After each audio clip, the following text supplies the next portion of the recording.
Serbisyong Katropa. Okay, magandang umaga po, ma'am. Magandang umaga po, sir. Opo, okay. Ano po ang pangalan ninyo, ma'am? Siti Aziza po. Ha? Siti Aziza po. City. Opo. Oo, ma'am City. Taga saan po kayo, ma'am? Taga dito lang din po sa Puerto Princesa. Tapos meron tayong pasyente. Opo. Ano pong pangalan at saka ano nyo po ito? Si Baby Sofia po, anak ko po siya. Baby Sophia. Ilang taon na po siya? 2 taon na po. Okay, bata pa. Ano po nangyari sa kanya? Nakalunok po siya ng barya po. Naroy? Okay, sige. Magkano po yun? Yung barya po na nalunok niya. Oo. Hindi pa po namin alam kasi hindi pa po niya nalalabas. Nasa loob pa ng katawan. Nasaan na ba? Sa lalamunan o nasa tiyan na? Nasa siya na raw po, sabi po ni Doc. Okay lang daw ba yon na tumagal pa? Nalalaman daw po sa Wednesday kung hindi pa rin po mailalabas, ipapa-x-ray po siya ulit. Sige. Ayan siya. Kasama mo? Opo. Okay. Nasaan po kayo ngayon? Sa ospital? Pinalabas na po kami ni Doktor. Pinakiusapan po namin na baka po pwedeng makalabas muna po kami kasi tumataas na po yung bill po namin habang nandun po kami sa loob. Oo. Magkano na inabot ng bill ninyo? Nasa 80 plus na rin po yun. Laki na. Tapos hindi pa nailalabas yung pong coins, yung barya? Opo. Saang ospital po kayo? Sa may co-op po. Okay. Ano pong paraan, sabi ng doktor, para mailabas daw po yung barya? Actually po, nung isinugod po siya sa may emergency po, nasa lalamunan pa po yung barya. Ang kaso lang po, napatagal po ng onti po bago nila gawin yung procedure since humingi po sila ng down payment muna. Oo. Inabot po ng 4 na oras sa nung bago po nila magawa po yung procedure. Yung catheter po kasi, kinatheter po siya. Tapos, nung kinatheter po siya, hindi na po nila naabutan yung barya sa lalamunan. Nalaglag na po. Ang bihir. Nabot pa ng 4 hours bago inasikaso? Opo. Kasi mga ospital, kinakailangan pa. Mayroong hawak na pera, may pang-down bago pagalawin di ba? Opo, yun din nga po yung nakakalungkot na parte po. Nakapag-down din po kayo? Opo, kaso late na rin po kasi hinanapan din po ng paraan. Pero gagawa naman ng paraan para sa bata Dapat sana binigyan nila ng consideration. Sige, gawin muna natin ito at gagawa naman kayo ng paraan para lang makuha na kaagad. Dapat sana ganun, ano? Opo. Sige, ngayon nasa loob na ito. Yung x-ray nakita natin, nasa loob na. Anong paraan daw ng doktor? Pinaliwanag na ba sa inyo paano mailalabas yung barya? Opo, sabi po ni Doc, itatry po na baka mailabas po yung barya sa pagdumi niya sumama po. Okay. Pero pag hindi po, magpapa-x-ray po siya. Kung hindi pa rin po lumabas until Wednesday po, ipapa-x-ray po siya. So, possible po na may mangyaring operation pag hindi pa po niya mailabas. Kasi hihiwain yun, di ba? Opo. Pag giniwa yun, pati Huwag naman po sana. wag naman. Kahit ako ayoko rin. Mas maganda na maisama sa dumi para mailabas, di ba? Opo. Wala bang side effect sa kanya yung barya habang nasa loob ng katawan? Wala naman po. Kumakain naman po siya na maayos at dumudumi rin po ng maayos. Wala naman siyang iniindang masakit. Wala naman po. Basta nasa loob lang ng katawan niya ito, parang kumikilos lang siya ng normal. Opo. Pero babalik kayo kailan? Sa Wednesday po. Wednesday. Tapos meron pang bayarin na 80,000. Pagka inoperahan yan, panibagong gastos na naman yun. Opo, kaya wag naman po sana. Sana po mailabas na po niya yung barya. Sana nga. Okay rin ba? Sapat? O palagay ko hindi rin. Kukulangin talaga. Kung meron mang pera, di ba? Hindi sasapat. Hindi po sasapat.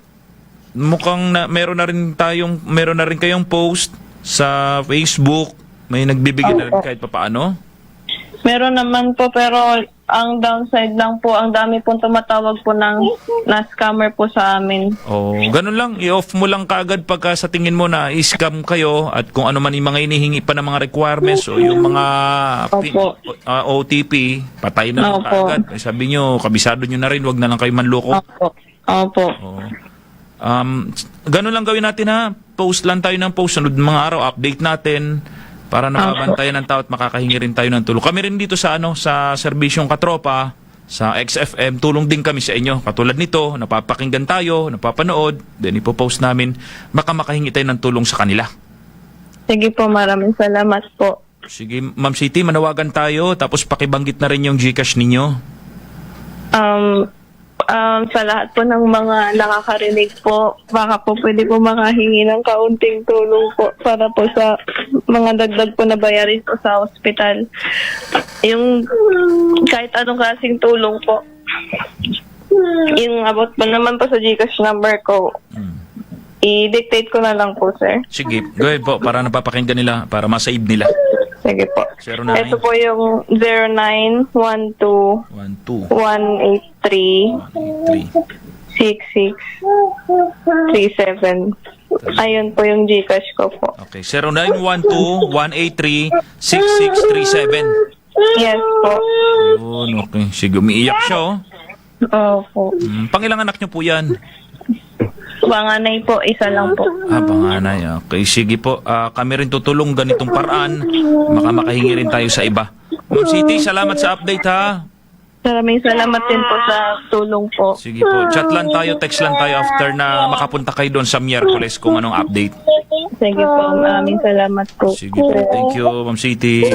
Serbisyong Katropa. Umiiyak yung bata. Yung pong bata, yun po yung anak nila. Ayan, si Baby Sofia. Ayun, okay, sige. Thank you kay Ma'am City. Yan po yung nakakita ninyong picture. Siya po yan nung isinugod sa ospital. In-x-ray na rin siya. Yung barya, ayun, nasa loob po ng kanyang katawan. Serbisyong Katropa. Nung dinala doon po sa Coop Hospital, nasa lalamunan pa. Nandoon pa yung coins. Kaya lang, bago nila galawin, yung ospital sabi, humihingi mo na ng pang-down. Bigay mo na ng down bago namin galawin. Serbisyong Katropa. Parang ganun ba? Umabot po ng 4 hours. Okay na yun, Ken, sa kanya, Ken. Umabot ng 4 hours bago ho na si kaso.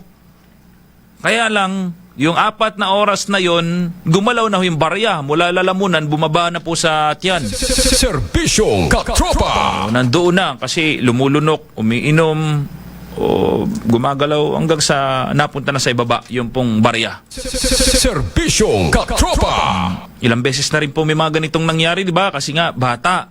Minsan di nababantayan at dala ng pagkabata, may pagkamalikot na parang kala nila, laruan lang na simple lang hanggang sa ganito yung nangyari.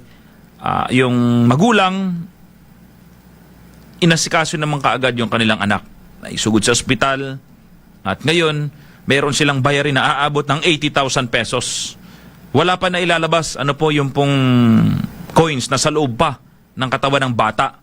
Sa Miyerkules, babalik sila doon at doon malalaman kung anong proseso yung gagawin. May observation silang ginagawa kung yan ba ay sasama sa dumi ng bata. Okay yun, maganda. At least hindi hihiwaan o operahan yung pong katawan ng ni Baby Sophia. Serbisyong Katropa.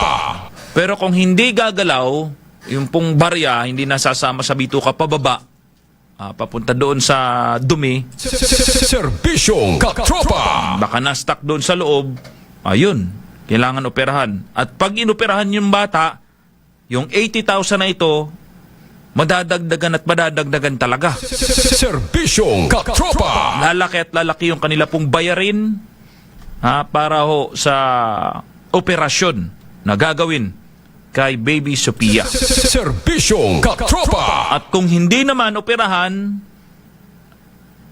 mahahayaan at titignan kung mailalabas. Pag yun, okay lang, walang problema. At least hindi nagalaw yung katawan ng bata na ilabas ng ligtas yung pong barya. Serbisyong Katropa. Sa mga magbibigay po ng tulong, magpapaabot po ng kahit na magkanong halaga.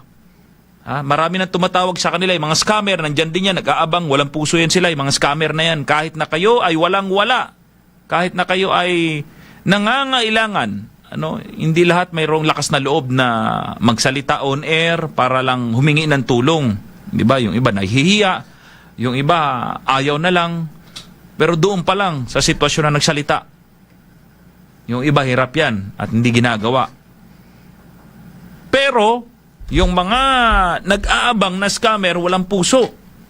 Nandyan lang yan sila. Kung sino yung mananawagan at maglalabas ng GCash number, tatawagan nila. Lulukohin nila yan. Serbisyong katropa. Basta pag merong hiningi na mga OTP, yung mga numbers, wag nyo nang ibigay kasi yung tao kahit na hindi kumontak sa inyo at magbibigay ng tulong, alam yung GCash number, magsasend na lang yan. Serbisyong katropa. Yung mga scammer, walang sawa yan. Hindi basta magsasawa yan, tawag at gagawa ng parang para lang makapanloko ng tao. Serbisyong Okay? katropa. Sa mga magbibigay ng tulong para po kay Baby Sophia, ang GCash number ay 0912 183 6637. Serbisyong katropa.